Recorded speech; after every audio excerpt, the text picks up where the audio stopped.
sur cette nouvelle vidéo de Crazy Little Craft. Je suis Elise et aujourd'hui je vous retrouve pour vous parler d'une nouveauté qui arrive sur le site internet, les découpes numériques. Je vous l'ai annoncé au début du mois de janvier et les voici enfin.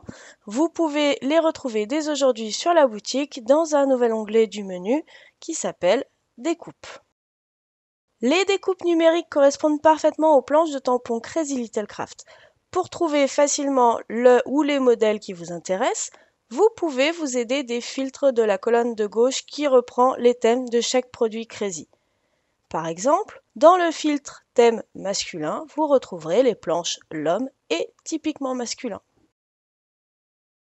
Les découpes numériques sont des produits digitaux. Ils sont donc sans frais de port, ce qui vous permet de les commander tout seul, sans contrainte d'avoir des frais supplémentaires. Pour le moment, les fichiers sont seulement disponibles pour les machines Silhouette. Certaines d'entre vous m'ont demandé de l'adapter à d'autres machines, Scan & Cut, Cricut. Je l'envisage, mais ne disposant pas de ces machines moi-même, je ne peux pas vérifier que tout fonctionne bien. Et je ne me permettrai pas de vous mettre en vente des produits que je n'ai pas vérifiés moi-même. Donc pour le moment, seulement les machines Silhouette. Les découpes numériques sont des fichiers informatiques. Une fois commandés, ils vous sont envoyés par email, une fois que votre commande sera traitée manuellement. Donc gardez un œil sur votre boîte mail, c'est pas instantané, mais normalement, dans les 24 heures, avec un paiement par carte, vous devriez le recevoir.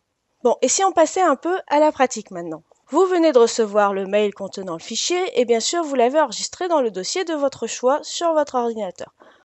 Il vous suffit maintenant de l'ouvrir à partir de votre logiciel Silhouette. Chaque motif de la planche de tampon est disponible avec deux types de contours. 1 mm tout autour du motif en rouge et 2 mm tout autour du motif en bleu. Pas de panique, une petite légende en haut de chaque fichier est là pour vous le rappeler.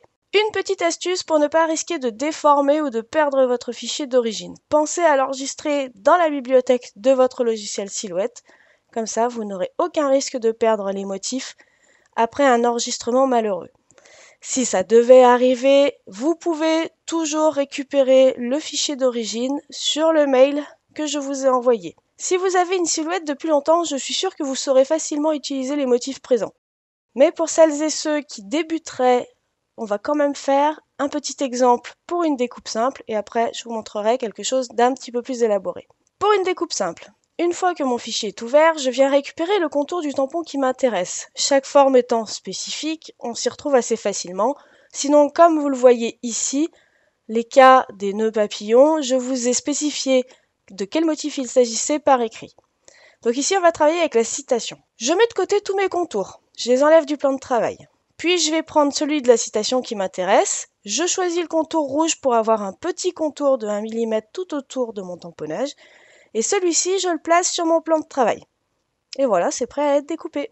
Pour découper, je vais ici dans l'onglet Envoyer et je sélectionne les paramètres de découpe qui correspondent au papier que je vais découper. Cette vidéo n'a pas pour but de vous apprendre à utiliser votre silhouette. Donc pour ça, je vous conseille d'aller voir, il y a plein de tutos qui existent sur YouTube pour démarrer avec une silhouette. Ici, je vous montre juste un exemple très simple. Et voilà, c'est tout ce qu'il y avait à lancer pour la découpe.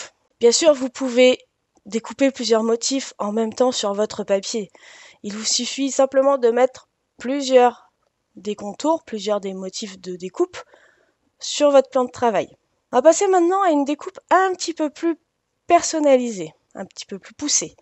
Si vous souhaitez profiter des masques de votre planche de tampon pour réaliser un assemblage de motifs sans avoir à découper les formes chacune les unes après les autres pour les coller les unes par-dessus les autres et donc créer des surépaisseurs que peut-être vous ne voulez pas, pour pouvoir utiliser les masques, on va quand même pouvoir faire la découpe à partir du fichier que vous avez acheté. Je vais prendre les découpes de la planche Mon Beau Sapin par exemple et je vais créer un sapin avec de la neige.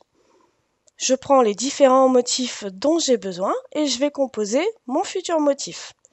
Une fois que ma composition est faite, j'ai deux solutions. Soit je demande au logiciel de transformer tous mes motifs en un seul,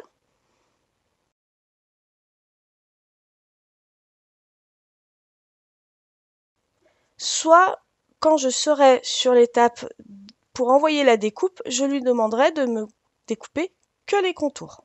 De cette façon, les multiples possibilités qu'offrent les masques à tampons sont aussi utilisables en combinaison avec les découpes numériques. Et si on regardait maintenant comment tamponner sur nos découpes. Et là encore, il y a plusieurs possibilités, je vais vous en montrer 3. Donc j'ai réalisé une série de découpes pour vous montrer comment faire. Et on commence par la plus simple des méthodes, celle que tout le monde peut réaliser, mais qui est aussi la moins précise. Quoique je m'en tire quand même super bien sur celle-ci. Je prends mon tampon correspondant à ma découpe, je l'ancre et à l'œil, je viens positionner mon tampon sur ma découpe. C'est tout bête et voilà le travail. Comme quoi on peut faire des choses très bien réussies avec cette méthode, même si elle est quand même beaucoup plus aléatoire. La deuxième méthode est un petit peu plus précise. Elle utilise une presse à tamponner. Je vais utiliser le négatif de ma découpe comme guide de tamponnage. Je le mets dans ma presse, puis je viens positionner mon tampon non ancré dans la forme évidée qui m'intéresse. Une fois satisfaite, je récupère mon tampon avec la plaque de ma presse et je viens mettre ma découpe dans son emplacement. J'ancre mon tampon et je réalise mon impression. Et voilà, on a encore une fois un tamponnage qui est bien positionné dans sa découpe. Et enfin, j'ai la troisième méthode qui est la plus précise. Je prends toujours ma presse et je mets une feuille de brouillon au fond. Je place mon tampon aléatoirement et je le tamponne sur mon brouillon. Attention, le brouillon doit rester bien en place, avec du masking tape, avec des aimants, peu importe, faites en fonction de votre plaque d'impression.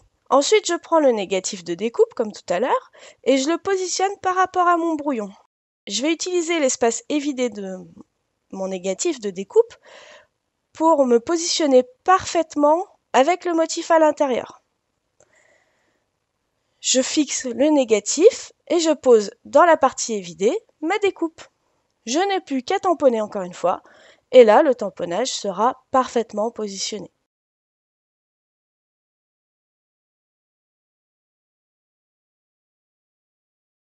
Revenons maintenant à notre montage de sapin. Évidemment, ces 3 méthodes sont possibles pour le tamponner, mais bien sûr, la première sera un peu plus laborieuse. Pour réaliser mon sapin, je vais m'aider de mon négatif de coupe, et bien entendu, de mes masques à tampons.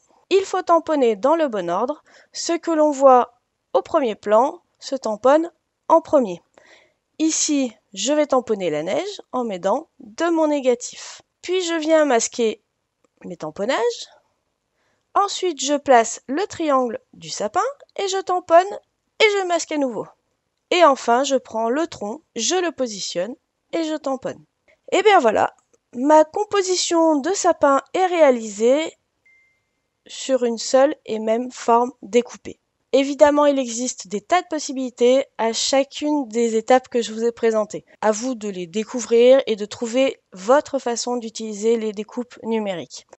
J'espère en tout cas que toutes ces nouveautés vous ont fait plaisir. Je profite de cette fin de vidéo pour vous rappeler ou vous faire découvrir. Il existe un groupe de partage sur Facebook qui s'appelle 100% Crazy. Ce groupe est pour vous. C'est pour que vous puissiez partager vos jolies créations avec les produits Crazy Little Craft. Je vous invite donc à vous inscrire et je vous mettrai le lien en barre d'infos.